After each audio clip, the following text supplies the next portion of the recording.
They called me worthless in front of everyone. I'm Harper Langston, the youngest daughter of Victor Langston, who built Langston Fashion into New York's glittering empire. But when I walked into our Manhattan headquarters, clutching my plan to save his legacy, my stepmother, Evelyn, blocked the boardroom door. "Harper," she said, her voice like ice, "this is a family meeting. You're not invited." My world shattered in that moment. Hey, have you ever felt pushed out like that? Drop a comment below and tell us where you're tuning in from. And make sure you're subscribed, because tomorrow I've saved something extra special for you. It was a crisp October morning, the air sharp with the scent of burnt leaves and city grit. Langston Fashion's headquarters towered over Manhattan, a fortress of glass and steel, its marble floors gleaming under my heels. I'd worn a fitted black dress, its fabric hugging my frame, my hair swept high to mask the nerves twisting my gut. In my hands, I held a folder, weeks of work, a bold strategy to revive our brand. I'd stayed up nights perfecting it, imagining my father's proud smile. He'd died a year ago, leaving me in a family that never wanted me. Evelyn, with her cold ambition, and my half-siblings Claire and Ethan, who saw me as a footnote in their perfect story. As I approached the boardroom, my steps slowed. Through the glass walls, I saw them. Evelyn at the head of a long mahogany table, her white suit sharp as a blade, her platinum blonde hair pinned tight. Claire and Ethan flanked her, their smug grins glinting like knives. The air felt heavy, charged with something cruel. I pushed the door, but Evelyn's words stopped me cold. I stood frozen, my fingers crushing the folder, the paper crumpling under my grip. My chest burned like someone had sucked the air from the room. Family? I wanted to scream. This was my father's company, my legacy. But my throat tightened, and I could only stand there, humiliated, as Claire's mocking smile burned into me and Ethan's gaze flicked away, dismissing me entirely. The glass door swung shut, their laughter a faint hum through the walls. I felt like a ghost, invisible in the empire my father built. My heels rooted to the marble. I couldn't move, couldn't think. Why would they do this? My mind raced, replaying every slight, every whispered jab from Evelyn over the years. I'd spent months proving I belonged, pouring my soul into that folder, but it wasn't enough. I was nothing to them, a stranger in my own story. I turned to leave, my vision blurring, when Evelyn's voice slipped through the door's crack, low and venomous. "We'll have her out of the picture soon," she whispered to Claire. My blood ran cold. Out of the picture? What were they planning? The elevator doors closed behind me, sealing me in a steel cocoon as Manhattan's skyline blurred through the glass. Evelyn's words, "We'll have her out of the picture soon," clawed at my mind, sharp and relentless. My hands trembled, still clutching that crumpled folder, its pages a reminder of the dreams I'd poured into Langston Fashion. My father's voice echoed in my memory, warm and steady. "Harper, you're the future of this company." But now, standing in the wreckage of that promise, I felt like I was losing him all over again. The city's hum faded, replaced by a hollow ache in my chest. Whatever Evelyn and my half-siblings were planning, I knew I couldn't let them win, not without a fight. I stumbled into my Brooklyn apartment, the familiar creak of the door greeting me like an old friend. The red brick walls glowed faintly under the lamplight, and the air carried a faint trace of lavender from a candle I'd lit days ago. My bookshelf sagged with novels, stories of heroines who'd triumphed over impossible odds.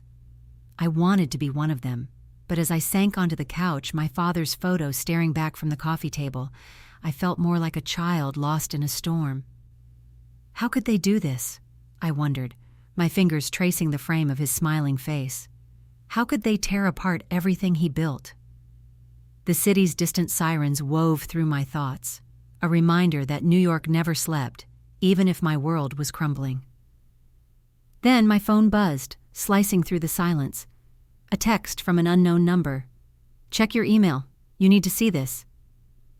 My pulse quickened, a mix of dread and curiosity tightening my throat. I opened my laptop, the screen's blue glow harsh against the dim room. The email was short, no signature, just a single line. "Evelyn forged your father's signature. She stole your shares." Attached was a scanned document, A shareholder agreement transferring 60% of Langston Fashion to Claire and Ethan. My breath caught. The signature at the bottom, my father's looping V, looked real, but something felt wrong. It was too perfect, too clean. My hands shook as I zoomed in, the pixels blurring through tears I didn't realize I was shedding. They didn't just push me out, they betrayed him.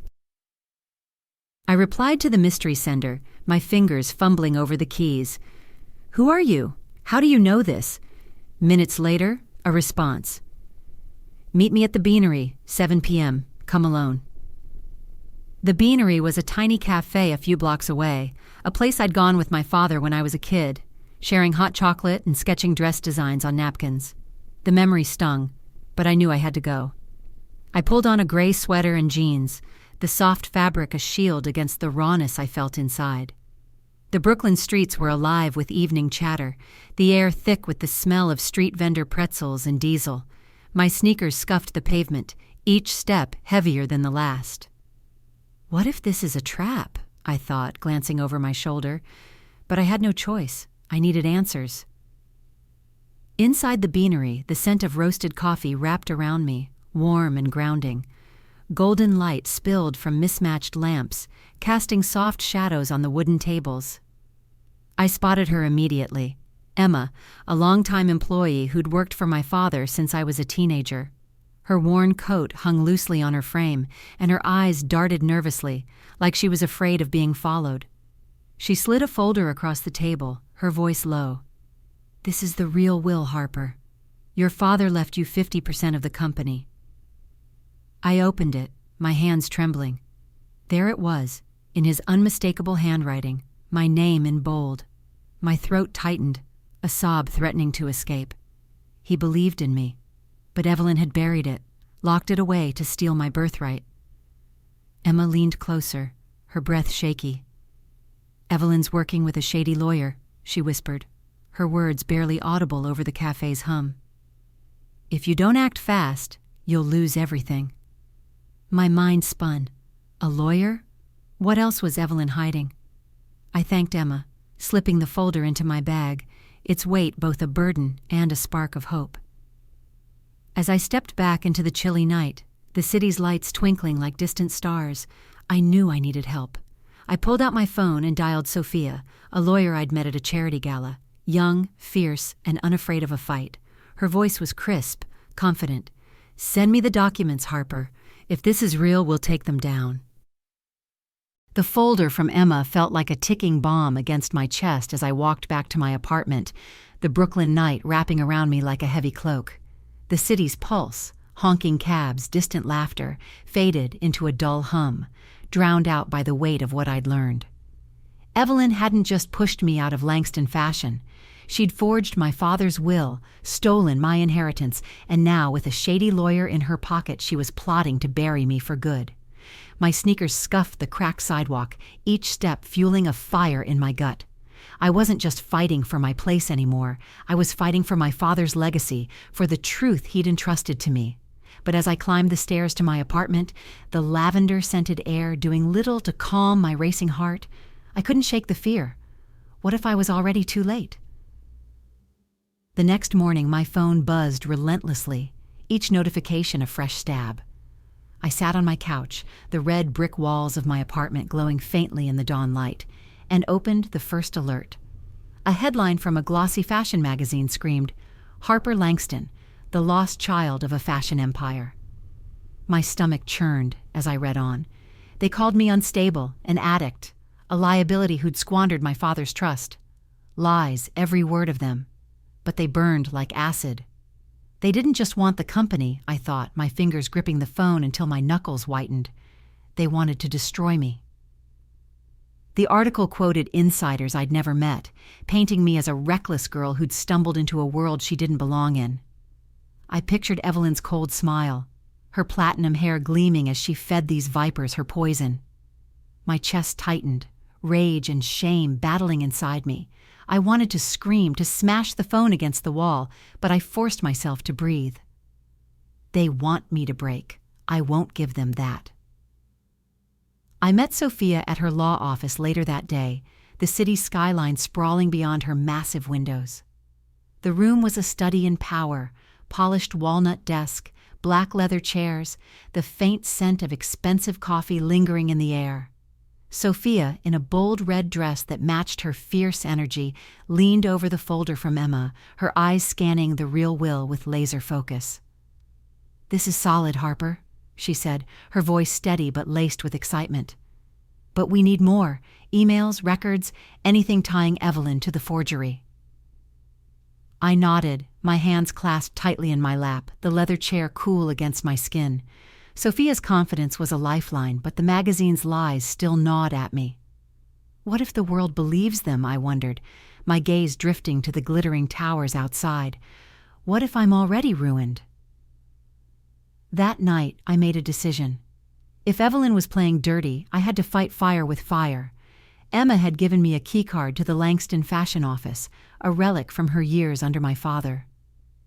"Use it after hours," she'd whispered at the cafe, her eyes wide with worry. "But be careful." At midnight, I slipped into a black hoodie and leggings, the fabric soft but heavy with the weight of what I was about to do. The office was a different beast in the dark, a maze of shadows, the glass walls reflecting only slivers of moonlight. The hum of computers filled the silence, and every creak made my heart lurch. I moved like a thief in my own company, my sneakers silent on the marble floors, until I reached Evelyn's office. Her computer glowed faintly, password unprotected, arrogant, just like her. My fingers flew over the keys, sweat beading on my forehead as I searched her emails. Then I found it, a thread with a lawyer named Marcus Klein, detailing the forged will, the transfer of shares, every lie laid bare. "Got you?" I whispered, my breath shaky as I snapped photos with my phone. But then a flashlight beam cut through the darkness. Security. My pulse skyrocketed, my hands fumbling as I shoved the phone into my pocket. I ducked behind a desk, the cold metal pressing against my back, my breath shallow and ragged. The guard's boots echoed closer, then faded. I waited, every second an eternity, before slipping out the side exit, the night air hitting my face like a slap. My heart pounded all the way home, the photos burning a hole in my pocket. I'd done it, but at what cost? What if they know it was me? Hey, this story's been a labor of love, and we've poured our hearts into it. If you're rooting for me, hit that like button and subscribe. It means the world to keep this going. Ethan's text glowed on my phone screen like a warning sign in the dark. "Meet me at the plaza tonight, alone. We need to talk." I stood in my Brooklyn apartment, the red brick walls closing in as the city's lights flickered through my window. My heart thudded, a mix of dread and defiance. Ethan, with his smug grin and calculating eyes, had stood by while Evelyn and Claire humiliated me. Was he luring me into a trap, or was he breaking ranks? The folder of evidence, emails proving Evelyn's forgery, lay heavy on my coffee table, its weight grounding me. I'd risked everything to get those photos, nearly caught by security in the dead of night. Whatever Ethan wanted, I couldn't back down now. I slipped into a deep green dress, its smooth fabric a quiet armor, and headed into the Manhattan night, the air sharp with the bite of autumn and the faint tang of exhaust. The Plaza Hotel's lobby was a world unto itself, a cathedral of wealth with marble columns soaring to a ceiling dripping with crystal chandeliers. The soft clink of champagne glasses and the murmur of elite chatter filled the air, underscored by a pianist's delicate melody. I felt out of place, my heels sinking into the thick red carpet, my dress no match for the opulence around me. Ethan was already there, leaning against a gilded bar, his gray suit impeccable but his eyes shadowed, like a man carrying a secret too heavy to hold. He gestured to a secluded table, and I sat, my hands clasped tightly to hide their trembling. The scent of his cologne, sandalwood, sharp and expensive, hit me as he leaned in. "I'm done with Evelyn," he said, his voice low, almost a growl. "She's playing favorites with Claire, cutting me out. Help me, Harper, and I'll help you. Split the shares with me, and we'll take her down together." I stared at him, my mind racing. His words dripped with sincerity, but his eyes betrayed a flicker of greed. Was he serious, or was this another of Evelyn's games? I thought of my father, his warm laugh, his belief in me. Ethan had never cared about that legacy, only power. "I don't trust you, Ethan," I said, my voice steady despite the storm inside. "I'll do this myself." His jaw tightened, a flash of anger crossing his face before he masked it with a thin smile. "You're making a mistake," he warned, his tone cold as the marble around us. I stood, my chair scraping softly, and walked away, the pianist's notes chasing me out. My heart pounded as I stepped into the chilly night, the city's neon glow a stark contrast to the gilded cage I'd left behind. What did I just walk away from? I wondered, my breath visible in the crisp air. A chance or a trap? Back in my apartment, I called Sophia. Her voice crackled through the phone, sharp and focused, like a blade cutting through my doubt. "The evidence is airtight, Harper," she said, her excitement palpable, even over the line. "Those emails tie Evelyn to the forgery. We confront her at the shareholder meeting, publicly, where she can't hide." I paced my living room, the floorboards creaking under my bare feet, the faint lavender scent from my candle doing little to ease the knot in my chest. The meeting was days away, a chance to unveil Langston Fashion's new collection, and my one shot to reclaim my father's legacy. Sophia and I mapped out our plan. I'd present the evidence, demand my shares, and expose Evelyn's lies. But doubt gnawed at me. What if Evelyn's ready for me?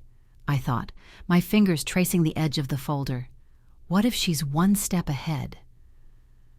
I spent the next day preparing my speech, standing before the large mirror in my bedroom. The dim light cast shadows across my face, my t-shirt and sweats a far cry from the poised woman I needed to be. Notes littered my desk, scribbled with fragments of truth I'd rehearsed 100 times. I was trembling, I admitted to my reflection, my voice barely a whisper. But I knew this was my only shot to take back what's mine.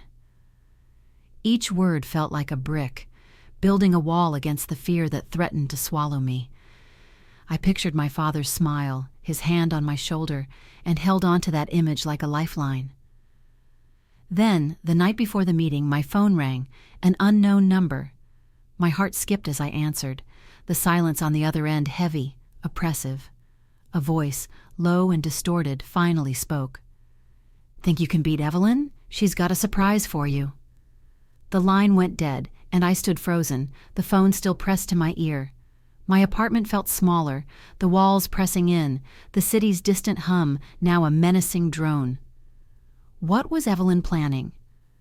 My hands shook as I set the phone down, the folder of evidence staring back like a challenge. I was walking into a battlefield, and I had no idea what was waiting. The anonymous call echoed in my ears like a ghost's whisper. "Think you can beat Evelyn? She's got a surprise for you." I stood in my Brooklyn apartment, the city's distant hum seeping through the window, the folder of evidence staring back from my coffee table. My hands still shook from the call, the distorted voice carving a pit of dread in my stomach. Evelyn's surprise, what could it be? Another lie to bury me? Or something worse? The red brick walls of my apartment felt like a cage, the faint lavender scent from my candle no longer soothing. I'd prepared for the shareholder meeting, rehearsed every word of my speech, but now doubt clawed at me. Was I walking into her trap? I thought, my fingers tracing the folder's edge, the paper cool and unyielding. But I'd come too far to turn back. My father's legacy, my place in Langston Fashion, it was all on the line. I had to face her. The morning of the meeting, I stood before my mirror, slipping into a sharp white suit, its crisp lines a stark contrast to the trembling girl I'd been. My hair was pulled high, each strand a silent vow to stand tall. The city outside buzzed with its usual chaos, the air thick with the scent of hot pavement and coffee carts, but inside, I was steeling myself for battle. I clutched the folder, emails, the real will, every shard of truth I'd risked my safety to uncover, and stepped into a cab. Manhattan's towers loomed as we sped toward Langston Fashion's headquarters, their glass facades glinting like knives in the sunlight. My heart pounded, a drumbeat of fear and resolve. This is it, I thought, my breath fogging the window, my one chance to take back what's mine. The shareholder meeting was held in the company's grand auditorium, a cavernous space with red velvet seats and a stage bathed in blinding lights. The air hummed with anticipation, the faint rustle of tailored suits and whispered conversations filling the room. A massive screen behind the stage glowed with the Langston Fashion logo, its elegant curves a reminder of my father's vision. I took my seat near the back, my white suit stark against the sea of dark jackets, the folder heavy in my lap. Evelyn strode onto the stage, her fiery red gown a bold declaration of power, her platinum hair gleaming under the spotlights. She announced the new collection, her voice smooth as silk, and then dropped her bombshell. Claire will be our new CEO, leading Langston Fashion into the future.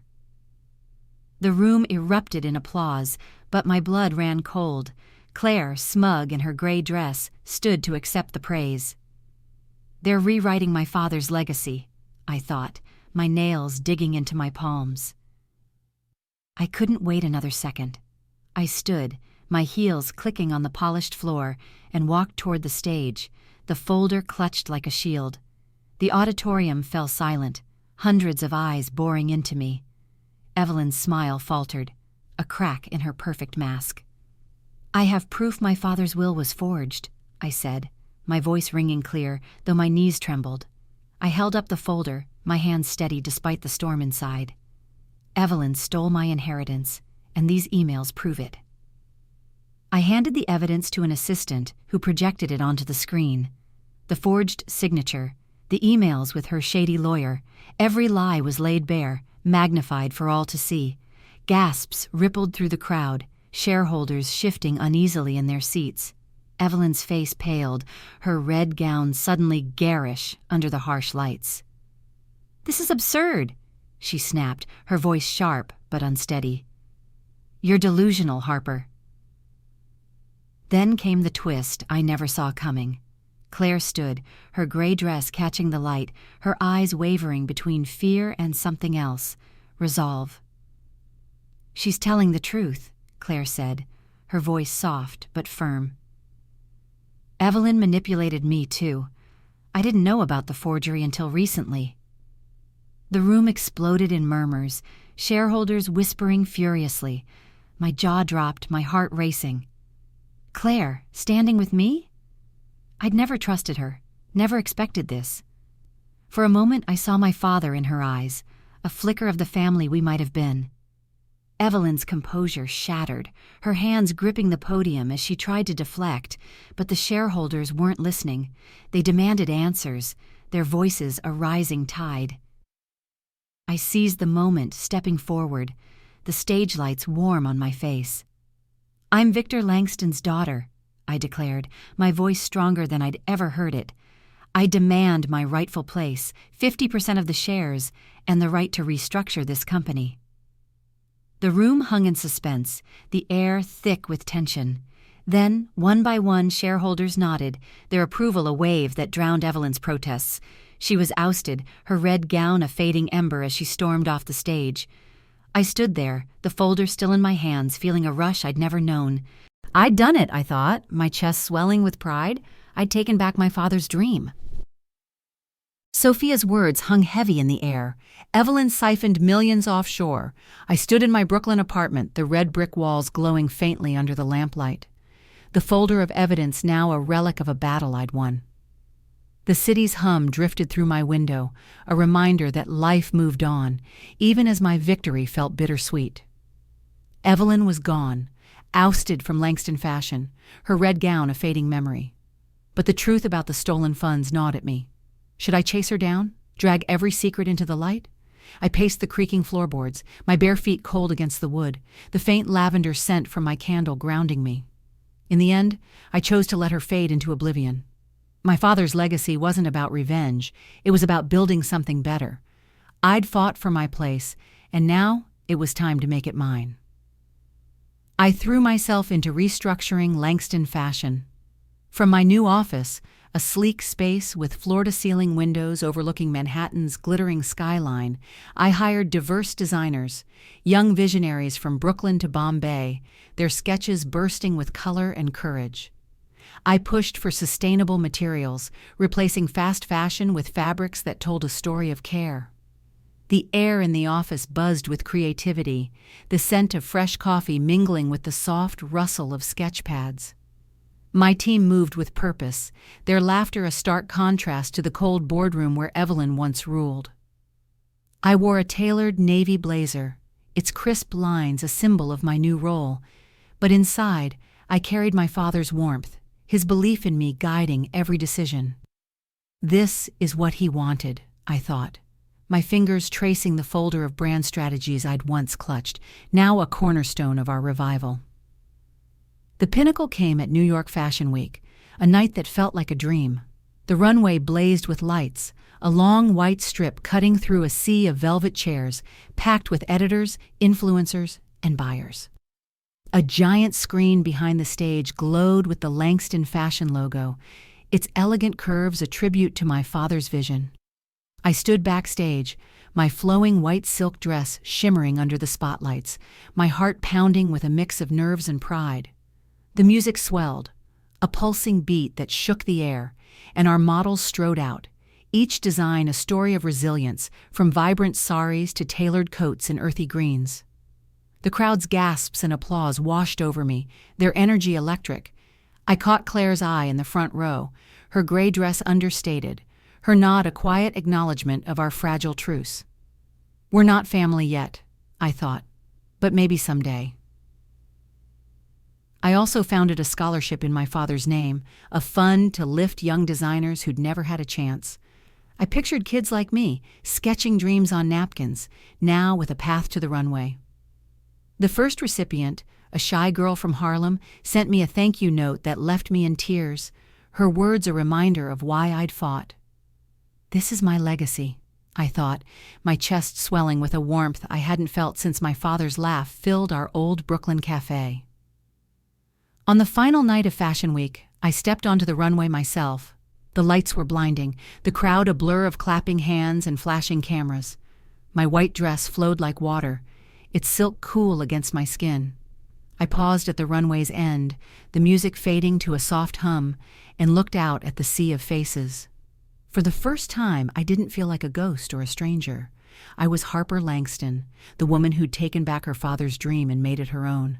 The applause roared, a wave that lifted me, and I smiled, my eyes stinging with tears. I'd found myself.